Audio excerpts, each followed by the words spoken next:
Iya, kalau kita runut dengan pernyataan ini, kondisi konteks politik sekarang semakin kuat alasan masyarakat kau bilang ini dipolitisasi. Kalau saya sih sudah bilang yes. Ini kasus bermuatan politik. Dewas KPK mandul, wah, ntar jadi headline nih. Iya, Abraham apa-apa. Samad, Ketua KPK 2011-2012. Dewas KPK mandul. Betul, yang tanpa pandang bulu. Balik lagi belum kujawab siapa kira-kira yang bisa ngendalin KPK sekarang? Sebenarnya, Wah, lagi rame nih, Caimin diperiksa KPK. Nah, kira-kira benar nggak sih ada nuansa politisnya yang sangat kuat? Yuk kita praktikum, biar paham.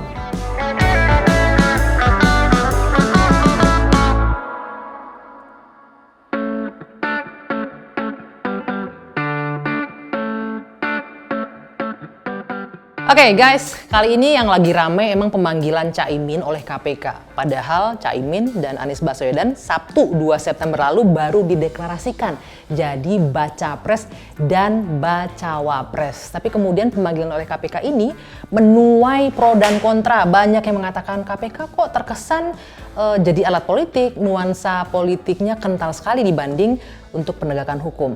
Nah, hari ini kita harus praktikum dulu prahara politik dan hukum biar paham. Sudah sama saya, ini Ketua KPK 2011-2015. Apa kabar, Deng? Wih, tonjok apa tas nih? enggak, kalau KPK harus gini dong. Oh gitu Kan ya. supaya kuat kan gitu. Assalamualaikum. Waalaikumsalam warahmatullahi wabarakatuh. Kenapa Abraham Samad? Karena orang yang paling tepat saat ini untuk mencari terang kasus di lingkungan Kemenaker yang terjadi tahun 2012 ya, Deng. 2011 apa 2012 sih? Dengar-dengar sih dari penjelasan KPK 2012. 2012 ya, itu pada saat Anda masih mimpin lembaga anti rasuah loh. Iya. Nah, berarti saya udah tepat nih, kita cari tahu dulu nih ya, biar paham, cari tahu dulu duduk perkaranya gimana sebenarnya. Saya masuk dilantik di istana 2011 bulan 12, berarti otomatis baru bekerja bulan 2012 ya. Ya. Waktu sebelum saya masuk kan ada ribut-ribut tentang kasus apa itu kardus durian. Kardus durian, Nah, ya. tapi itu udah selesai, kemudian saya masuk. Biasanya kalau kasus itu masuk di KPK itu lewat Direktorat Pengaduan Masyarakat yang kita singkat DUMAS. Ya. Jadi ada satu Direktorat Pengaduan Masyarakat maka disitulah semua perkara masuk ditelaah, kemudian dianalisis. Kalau misalnya ditemukan yang namanya delik peristiwa pidananya, maka dia akan dinaikkan ke Direktorat Penyelidikan. Oke. Ketika dia dinaikkan di Direktorat Penyelidikan, maka biasanya disertai dengan penerbitan surat perintah penyelidikan. Sprindik ya muncul. Ketika dia di Direktorat DUMAS, maka di sana dilakukan yang namanya pull bucket, pengumpulan bahan dan keterangan. Oke. Kita istilahkan biasa itu operasi intelijen, investigasi. Ini sebelum OTT dari situ. Itu beda lagi. Oh, beda lagi. Jadi di DUMAS itu sebuah kasus itu ditelaah ya. Jadi istilahnya pull bucket, pengumpulan bahan dan keterangan. Sebentar, tunggu dulu nih. Investigasi. Ini nih masyarakat yang suka bingung nih, pengaduan masyarakat. Ini masyarakat yang mana sih yang suka ngadu-ngadu ke KPK, Deng? Enggak kan? Laporannya dari mana nih? Kan ini Kan pengaduan macam-macam, masyarakat nih. macam-macam. Jadi Nggak, ada- bentuknya itu surat kaleng kah? Atau laporan berkas kah? Atau orang datang ke KPK nih, tolong Pak ada macam-macam. ini Ada yang curigaan. resmi datang ke KPK, ada juga ada sistem yang kita bangun dulu untuk menjamin kerahasiaan orang yang namanya whistleblowing system. Jadi masuk di sistem itu orang nggak ketahuan. Kan banyak orang mau melapor korupsi tapi kan dia takut kan. Makanya sistem itu dulu yang kita buat supaya orang terlindungi. Jadi macam-macam ya mekanisme pelaporan. Dari situlah biasa ada namanya case building ya. Kita menganalisa kasus di tingkat DUMAS. Ketika kasus di Direktorat Pengaduan Masyarakat itu kita istilahkan operasi intelijen. Artinya tidak boleh diketahui orang. Kan gitu. Tapi ketika sebuah kasus sudah dinaikkan tingkatannya ke Direktorat Penyelidikan, maka secara otomatis KPK harus transparan. Dia harus mempublikasikan ke publik. Misalnya bulan 8 ada 9 kasus yang sudah diterbitkan surat perintah penyelidikannya. Kasus apa itu? Dia sebutkan misalnya kasus yang terjadi di kementerian ini, kasus yang terjadi di lembaga ini. Itu yang dilakukan dulu. Sebelum saya dan sampai saya, tradisi itu berlangsung di KPK. Nah, dari situ beberapa kasus yang untuk menentukan mana yang jadi skala prioritas itu gimana? Jadi nggak ada skala priority ya, karena semua sama harus sesuai dengan SOP. SOP itu kasus yang mana duluan, nggak bisa dong kasus yang Baru belakang masuk. tiba-tiba langsung nggak. Kecuali kalau misalnya yang di atas ternyata tidak ada buktinya, bukan kan begini ya. Nggak punya dua alat bukti yang cukup gitu. Ini aku mau jelaskan nih masyarakat nih. Waktu zaman saya itu KPK itu dipercaya betul, trustnya kuat sekali. Zaman sekarang enggak ya? Kira-kira begitu. Jadi saking percayanya orang, tahu nggak? Semua permasalahan hukum pada saat itu semua dilapor ke KPK. Oke. Bahkan orang mau cerai pun lapor ke KPK. Salah kamar itu kayaknya, orang mau cerai Ini aku lapor ke serius nih. KPK. Orang mau cerai datang. Dia bertengkar sama tetangganya, datang. Motornya curanmor, lapor. Sehingga di Direktorat Humas itu pengaduan banyak banget. Kasus yang non korupsi pun masuknya ke sana. Iya, itu apa? Tapi kita ambil positifnya. Positifnya apa? Bahwa pada saat itu KPK masyarakat benar-benar dipercaya sebagai sehingga tempat kasus mengadu. private pun orang laporkan. Itu segi positifnya. Sehingga disitulah pada saat itu Direktorat Humas bekerja sangat apa itu ya? Sangat berat. Kenapa saya katakan sangat berat? Karena di zaman saya itu pegawai KPK tidak seperti sekarang, jumlahnya sedikit ya. Teman-teman penyidik dan penuntut umum itu kalau kita gabung semua, ini kan orang-orang yang melakukan pengusutan ya, penyelidikan, itu kurang lebih 200. Bayangkan kasus sebanyak 200 orang ya. Bayangkan kalau misalnya perkara itu dari Sabang sampai Merauke, boleh dikatakan apa? Impossible. Ada ribuan barangkali yang Iya, masuk. kan? Impossible kan? Iya, Kalau kita mau dengan 200 pikir orang secara yang logika. Ya. menangani. Makanya ketika di Dumas itu ditelaah betul-betul mana yang bukan korupsi Dipisahkan. naik lah. Gitu-gitu aja. Jadi nggak ada skala prioritas. Oke. Gitu. Nah, balik lagi, itu kardus kasus sistem proteksi tenaga kerja di Kemenaker 2012 berarti di masanya Daeng memimpin ya. Oke. Kenapa pada saat itu kasus ini nggak terus dijalankan sampai ke Caiminnya saat itu jadi menteri? Apa karena PKB saat itu masih dekat dengan kekuasaan sampai nggak diutak-atik? Justru dulu PKB nggak dekat ya kayaknya. Justru sekarang Jadi yang dekat. menteri kan, menteri tenaga kerja. Oke, tapi kan perlu ditahu bahwa jangankan dekat dengan kekuasaan. Partai pemegang kekuasaan pun dulu kita jadikan tersangka. Mau lihat buktinya? Alfian, Jero Wacik. Ya, Itu ya, kan semua kita Demokrat. ingat, ya. Belum lagi yang lain, Anas Urbaningrum, Ketua Demokrat, Angelina Sonda. Jadi sinyalemen isu itu kita bisa kesampingkan bahwa kita tidak ada urusan dengan begitu. Itu di akhir-akhir ya kayaknya itu ya. Enggak, masih awal-awal. Kan oke. gitu. Nah, Jadi balik pertanyaannya PKB kenapa nggak sampai? Ini kenapa ini harus ditanyakan, Daeng? Karena ini tahun politik nih, 2023 menjelang 2024. Kasus ini sudah mengendap 11 tahun lah. Bukan berarti kalau kasus yang lama nggak bisa dibongkar ya, tetap bisa hidup. Cuman karena momentumnya berdekatan dengan Pilpres, ini kan wajar kalau publik bertanya-tanya, ini kok KPK begini? Sangat wajar. Nah, balik lagi, di saat Daeng itu nggak diteruskan sampai ke atas, kenapa? Saya jadikan begini, tadi saya bilang kasus itu dari pengaduan masyarakat terus dinaikkan ke atas, baru pimpinan dilibatkan. Seingat saya, saya nggak tahu kalau saya sudah tidak ingat apa, saya nggak pernah mendapat informasi tentang kasus itu dari pengaduan masyarakat. Ya, jadi saya curiganya memang ini kasus tahun 2012, tapi itu baru diusut tahun-tahun belakangan ini. Kok gitu bisa loh. ya? Itu makanya saya balik lagi nih, apakah ada skala prioritas atau skala prioritas dalam tanda kutip nih KPK-nya? Makanya bisa saya bilang begitu? kalau melihat tahunnya 2012 jangan langsung menganggap ini zamannya Pak Abraham nih 2012 mungkin sudah belum tentu. Belum tentu masuk di zaman situ. itu nggak pernah ada kasus itu. Mungkin zaman itu juga PKB masih mesra-mesranya sama pemerintahan. Nggak ada, karena kita pada saat itu kan itu terbukti loh. Kita orang Demokrat aja semua hampir sebagian besar kita tersangkakan. Nah, menterinya kan gitu. Sebagai, apalagi cuman PKB. Iya, sebagai masalah orang kita pada saat itu. nomor 1 di KPK. Apalagi Caimin pada saat itu nggak ada masalah bagi kita. Dia bukan siapa-siapa. Oke, sebagai orang nomor 1 di KPK di tahun 2011-2015 itu, kalau Anda melihat sekarang, apa sih yang terjadi sama KPK sampai tadi malam itu Pak Saud lumayan kenceng loh. Jangan sampai di remote oleh pihak tertentu nih KPK. Ada indikasi ke sana? Begini, kalau kita lihat ya, proses pemanggilan Caimin itu hal yang biasa saja. Karena dipanggil sebagai saksi ya. Itu hal yang biasa saja ya. Standing posisi kita di mana? Saya mau bilang begini, seluruh masyarakat Indonesia, bukan saja saya sebagai pimpinan KPK, Dwi Anggi, siapapun, standing posisinya itu bahwa kita harus mendorong penegak hukum untuk melakukan pemberantasan korupsi tanpa pandang bulu. Dan itu tadi on the track, ya di situ on the track. Kenapa kemudian kasus ini menjadi ribut? Karena kita melihat bahwa ada sesuatu yang ganjil. Apa yang ganjil menurut seorang Abraham Samad di kasus ini? Apa yang ganjil? Saya harus melihat dulu dong. Apa latar belakang keganjilan itu? Latar belakang keganjilannya saya melihat, kok ini kasus tahun 2012 sekarang baru diungkap. Iya. Satu. Kemudian yang kedua, kok ini kasus tahun 2012 kemarin-kemarin waktu Cak Imin berada di koalisi pemerintahan nggak diungkap. Yang ketiga, lebih aneh lagi, ketika Cak Imin pindah di koalisi perubahan dan mendeklarasikan diri bersama Anies Baswedan, baru diungkap, Artinya, baru dipanggil. Artinya apa? Jangan salahkan rakyat, jangan salahkan orang. Dan saya pun mungkin berpikiran begitu. Ini KPK kok sudah masuk ke ranah politik. Saya sendiri juga beranggapan begitu. Tapi di masa Anda nggak mungkin ada intervensi politik? Nggak ada lah. Oke.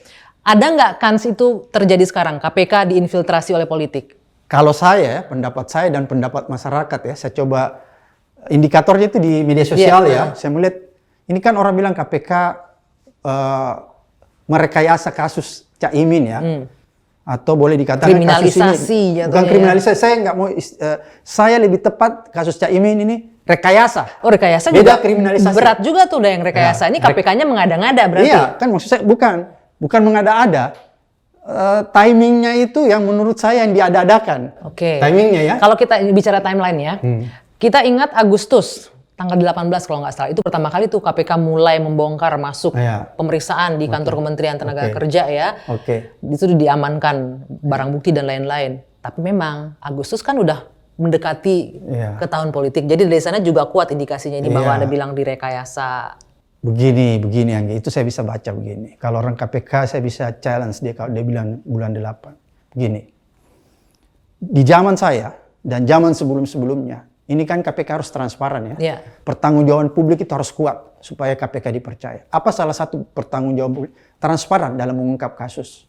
Bagaimana bentuk transparansi? Seperti tadi yang saya katakan. Kalau perkara itu sudah dari Dumas naik ke penyelidikan, maka itu diumumkan. Diumumkan jauh hari sebelumnya. Bukan cuma satu. Kan begini, beda kalau misalnya tersangka itu biasa satu-satu ya. Kalau kasus dari Dumas naik ke penyelidikan itu biasa ada beberapa kasus. Pada saat itulah, zaman saya dulu, biasa diumumkan oleh juru bicara, mungkin Anda masih ingat, Johan Budi. Johan Budi. Misalnya begini, bulan 8 ini KPK berhasil meningkatkan kasus dari Direktorat Pengaduan Masyarakat, ini gayanya Johan dulu gini, naik ke Direktorat Penyelidikan dan dikeluarkan surat perintah penyelidikan ada 4. Di antaranya, mulai disebut misalnya, kasus di kementerian ini. 2 kasus di lembaga ini, 3 kasus di kabupaten ini, 4 kasus di provinsi ini. Itu dulu selalu dilakukan. Intinya dibuka ke publik. Dibuka. Ini nggak ada ya? Nggak ada. Tiba-tiba dia. Sependek ingatan saya. Nggak ada. Nggak ada ya? Rilis dulu nggak ada. Nggak ada, dia rilis langsung aja dia bilang dia cuma katakan bulan 8 sudah dilakukan pemanggilan apa kan? Dan bukan konteksnya OTT juga enggak? Iya, kalau OTT itu kan, kalau OTT itu setiap saat karena itu kan kejahatan yang sedang berlangsung kan. Nah kalau ini kan konteksnya bukan OTT tapi pemeriksaan, kan? Tiba-tiba pemeriksaan aja langsung di situ tanpa tahu sebelumnya ada apa. Ini bukan pemeriksaan, ini yang namanya kalau di KPK case building. Jadi kasusnya diusut pembangunan kasusnya, konstruksi kasusnya seperti apa. Jadi Anda lihat itu janggal dengan bulan Agustus. Jadi begini Anggi. Kalau saya bilang janggal, mungkin orang bilang, ya cocok lah Pak Abraham bilang janggal karena dia orang hukum, dia mengerti. Ini anak SD pun kalau bisa melihat paham, kasus ini bilang ini janggal, ini direkayasa. Ini bermuatan politik. Itu statement saya. Gitu. Sebegitu, menyedihkan dong ya KPK kalau memang seperti itu. Iya, sangat menyedihkan. Kita menggantungkan harapan nih ke KPK untuk pemberantasan sangat menyedihkan. korupsi. Kenapa saya bilang sangat menyedihkan? Karena KPK kali ini masuk ke ranah politik dan terseret. Bukan sekedar terseret, dia mengikuti arus politik. Iya. Dia ikut-ikutan. Kalau saya lihat pimpinan yang sekarang, background-nya ada polisi di dalamnya, ada akademisi juga, ada praktisi hukum juga. Kalau Anda melihat sebagai orang yang pernah di dalam, di mana celah paling mungkin politisasi masuk atau infiltrasi politiknya masuk? Begini. Ini orang-orang yang berintegritas semua kan, Daeng? Kenapa? Ini orang-orang yang berintegritas semua kan yang dipilih. Siapa yang bilang begitu? Ya sudah dipilih oleh tim seleksi dan lain-lain. Kita yakin mereka berintegritas. Yakin, Anda nggak yakin? Yakinkah Anda bahwa prosesnya itu proses yang fair? Anda nggak yakin mereka berintegritas? Saya nggak yakin. Pertanyaan, Anda nggak yakin mereka Ya, berintegritas? kenapa saya nggak yakin? Karena setelah melihat mereka terpilih, apa yang mereka lakukan? Kan mereka selalu melakukan pelanggaran etik. Berarti kan integritasnya nggak kuat. Oke. Ada ya kena pelanggaran etik helikopter, Betul. ada kena pelanggaran etik waktu masih jadi deputi, Ada yang sampai ada akhirnya yang dicopot. perempuan Ya. dicopot karena menerima gratifikasi. Kemudian ada yang baru terpilih, ada chattingnya kepada Kementerian SDM. Apa bukan ini indikator atau bukti yang memberi petunjuk bahwa orang-orang ini cacat integritas? Wow. Ya kan? Jadi Bukan kalau gitu, kalau kita runut dengan pernyataan ini, kondisi konteks politik sekarang semakin kuat alasan masyarakat kalau bilang ini dipolitisasi. Kalau saya sih sudah bilang yes. Ini kasus bermuatan politik. Standing posisi saya mengatakan ini kasus bermuatan politik. Standing posisi saya juga mendukung upaya pemberantasan korupsi yang dilakukan secara benar dan tanpa pandang bulu. Tapi Standing kasihan posisi ya saya. untuk pasangan calon yang ini, karena baca presnya juga sempat diseret-seret nih kasus Formula E. Kemudian cawapresnya diseret-seret Iya, kasus itu kan dari sistem situ proteksi aja, TKI. dari awalnya aja, mulai dari capresnya, kemudian itu kan masyarakat udah lihat ini kok KPK main-main politik, kan begitu. Nah, sekarang kita bicara soal pemeriksaan, Deng. Ini kan Caimin diperiksa sebagai saksi. Pada pemanggilan, ini pemanggilan yang kedua ya kalau nggak salah dipenuhi Caimin. Biasanya di pemeriksaan yang pertama ini, apa sih yang ditanyain? Ya Udah biasa masuk ke konteks standar, kasusnya nggak? kan? Saksi itu kan begini, diminta keterangannya sehubungan dengan apa yang dia ketahui, apa yang dia lihat, kan gitu ya. Apa yang dia lakukan, ya itulah di sekitaran situlah yang dia ditanyakan. 5 jam itu ngapain aja sih? Sebanyak apa sih pertanyaan kalau 5 jam? Biasa aja tuh 5 jam, Anggi. Saya jadi ingat saya diperiksa Komite Iya. Etik KPK 6 jam Iya. kayaknya itu. Lumayan lama ya. Biasa orang diperiksa sampai 10 jam itu cepet. Itu belum masuk ke Ya konteks kadang-kadang udah kasusnya. masuk sih kalau 5 jam udah masuk. Kan pertama nama apa, identitas ya. Nah, idealnya setelah pemeriksaan saksi itu KPK harus memberikan disclaimer atau keterangan nggak ke publik apa hasil ininya? Itu kan strategi penyelidikan biasa tidak. Nggak harus Karena ya. nanti mengganggu proses penyelidikan. Karena ini banyak juga diminta oleh tim pendukungnya Caimin. Kalau diperiksa, ayo dong kasih ke publik apa informasi. Biasanya kalau begitu tidak ya. BAP nggak boleh. Karena itu kan akan mengganggu proses penyelidikan kan. Tapi sebelumnya ketika dia mengatakan misalnya kasus di Kementerian Tenaga Kerja tahun 2012 itu sudah ditingkatkan dari Direktorat Pengaduan Masyarakat ke Direktorat Penyelidikan dan sudah diterbitkan surat perintah penyelidikan, itu harus disampaikan oleh KPK. Kalau kita recall ini nggak ada itunya dulu ya, tidak diawali dengan rumah sampai naik ke penyelidikan dan segala macamnya. Jadi di situ kecurigaannya. Iya, maksudnya nggak ada transparansi intinya gitu kan, nggak ada keterbukaan. Oke, sayang sekali ya. Nih Deng, sebagai orang yang tahu di KPK juga nih ya, pasti tahu dong kalau seandainya memang benar KPK. Kita nggak mau nuduh siapa-siapa, tapi mungkin Deng lebih tahu lah dari saya. Siapa sih yang bisa memperalat dalam tanda kutip KPK konteks sekarang ini? Kan udah ada Dewas di KPK sekarang aturannya undang-undang. Oke, kalau ibu percaya Dewas, ngapain ini orang-orang melanggar etik semua masih bebas kan? Nggak ada sanksi. Berarti Dewasnya juga nggak bisa Mandul Dewasnya. nggak bisa bergigi juga di situ Dewasnya. Mungkin karena udah pada tua-tua. Senior-senior semua. Jadi udah agak kesulitan. Dewas KPK mandul, wah ntar jadi headline nih. Iya, nggak apa-apa. Abraham Samad, Iya. Ketua KPK Dewas 2011-2015. KPK mandul. Dewas KPK mandul. Nggak balik lagi. Di mana kira-kira kemungkinannya bisa itu dikendalikan KPK-nya? Enggak.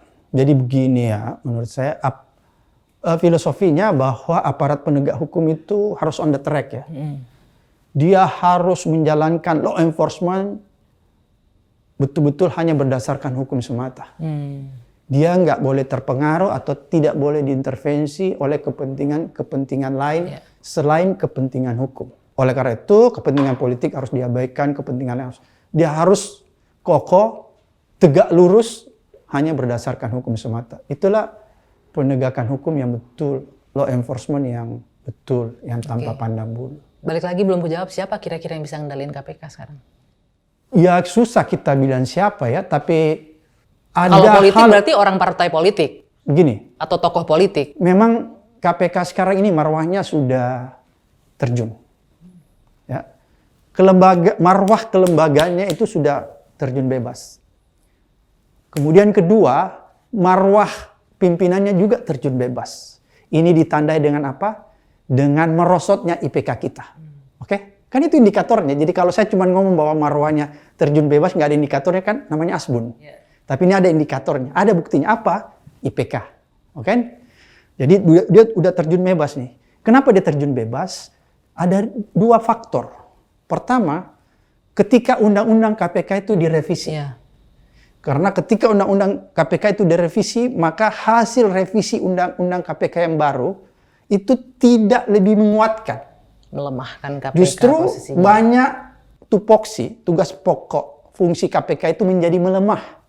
Itu satu. Kemudian yang kedua, indikator kedua, tadi kan satu ya, revisi. Kita bisa lihat bahwa di dalam hasil revisi itu, kedudukan lembaga KPK jadi berubah posisinya.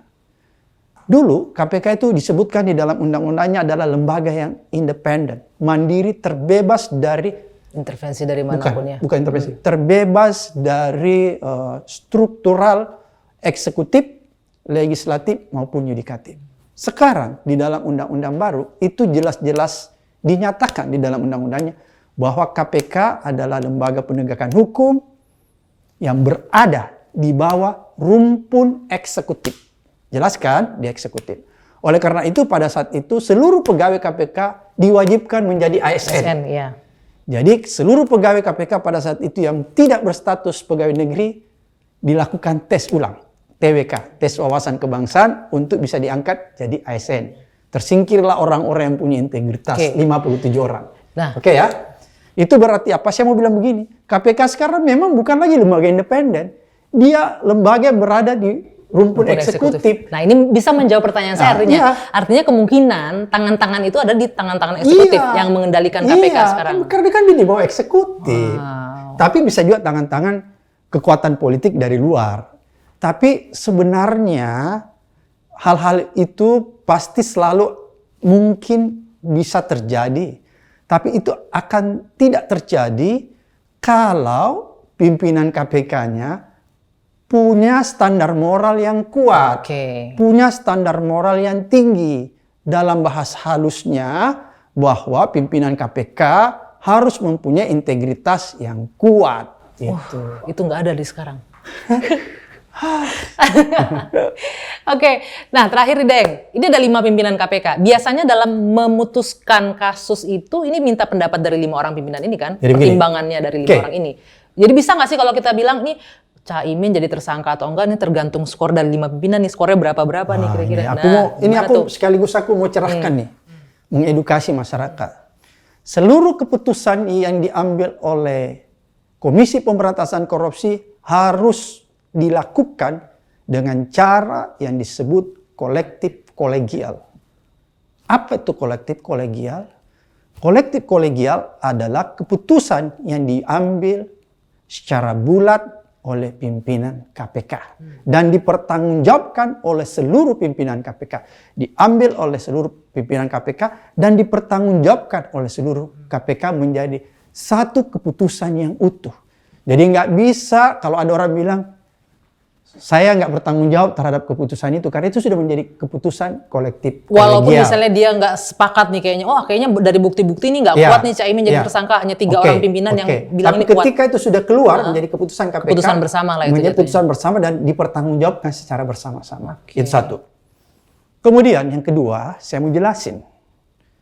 Pengalaman saya selama memimpin KPK, setiap pengambilan keputusan yang berkaitan dengan penegakan hukum, apa itu yang berkaitan dengan penegakan hukum? Status seseorang misalnya saksi, tersangka, status kasus dari Dumas ke penyelidikan, dari penyelidikan ke penyidikan sehingga melahirkan tersangka, itu selalu putusannya bulat. Kenapa saya bilang itu harus keputusannya bulat? Karena ini menyangkut orang, menyangkut hukum. Nggak pernah dalam sejarahnya ada yang nggak. Nggak ada. Jadi Kecuali kalau keputusan lain. Keputusan lain yang diambil KPK yang tidak berkaitan dengan penegakan hukum. Misalnya, seseorang mau diangkat jadi direktur, atau seseorang mau Deputi. diangkat jadi pejabat. Itu yang terjadi biasanya ada vote. Oke. Tapi berkaitan dengan penegakan hukum, nggak ada itu. Nggak boleh ada istilahnya dissenting opinion, nggak ada tuh ya. Harus bulat Iya, harus lima-limanya bulat. mengatakan itu. Kan maksudnya harus bulat. Bulat di sini bukan berarti dipaksakan orang yang nggak setuju. Nanti betul-betul buktinya kuat, Oke. baru itu menjadi keputusan. Jadi nggak ada orang yang bisa bertengkar. Iya. Nggak bisa begini dong. Misalnya begini, bukti sudah ada semua. Yang ini tetap secara nggak hukum, setuju, nggak terus bisa ya. tiba-tiba Anggi bilang, saya nggak setuju. Loh apa alasanmu nggak setuju? Kok ini ngaco nih kalau nggak setuju gitu. Berarti ini krusial sekali, dua alat bukti yang kuat ini harus ada itu Ya ya. bahkan untuk kalau di memutuskan. KPK Anggi, itu kan itu alat. Jadi di dalam hukum pidana itu kan bahwa harus memenuhi dua alat bukti ya. Tapi kalau di KPK itu sendiri ada SOP-nya, itu kita tambahkan, bukan sekedar 2, 3 alat bukti. Kenapa itu kita butuhkan? Karena itulah yang menjadi kekuatan KPK. Sehingga pada saat di masa lalu, convention rate KPK itu 100%. Karena itu tadi, Oke. 100%. Tapi kan sekarang udah ada SP3, kalaupun nggak kuat-kuat amat Ya, nanti dulu bisa. kan nggak ada, Iya, kan? dulu nggak Makanya ada. kita Sekarang sampai kan, harus 3 alat bukti. Iya, sekarang bisa aja, apapun terjadi kan bisa aja. Ya itulah yang salah satu ciri yang Melemahkan melemahkan KPK. undang-undang baru. Iya. Karena sehingga apa, orang bisa saja belum terlalu cukup, dia naikkan aja karena dia bilang masih bisa dievaluasi. Iya, sampai-sampai gini deh, ada pemikiran dari masyarakat yang saya sempat ngobrol, jangan-jangan ini sampai pendaftaran, yang penting jadiin tersangka dulu, nanti kan bisa di SP3 belakangan. Jadi ada satu prinsip di dalam KPK dan di undang-undang internal KPK itu ada yang disebut asas prudensial, kehati-hatian. Jadi ketika sebuah kasus itu sudah dinyatakan fix untuk ditingkatkan penyidikan, artinya sudah ada tersangkanya, maka itu sudah melalui proses hukum telah yang luar biasa, yang ketika nanti disidangkan tidak akan mungkin bisa lepas. Makanya yang tadi aku sebut, conviction rate-nya itu 100%.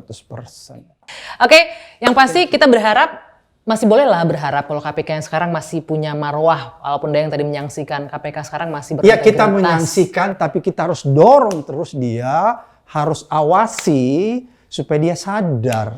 Jangan dibiarkan dia terlena, jangan dibiarkan dia menjadi menyimpang terlalu jauh. Kalau dia Jangan menyimpang, dibiarkan jadi alat politik. itu yang paling penting. Jangan biarkan KPK jadi alat politik. Karena ketika KPK menjadi alat politik, maka rusaklah hukum di negeri ini. Oke, luar biasa. Thank you sekali lagi, Daeng. Sehat selalu ya. Oke, kita akhiri praktikum hari ini. See ya.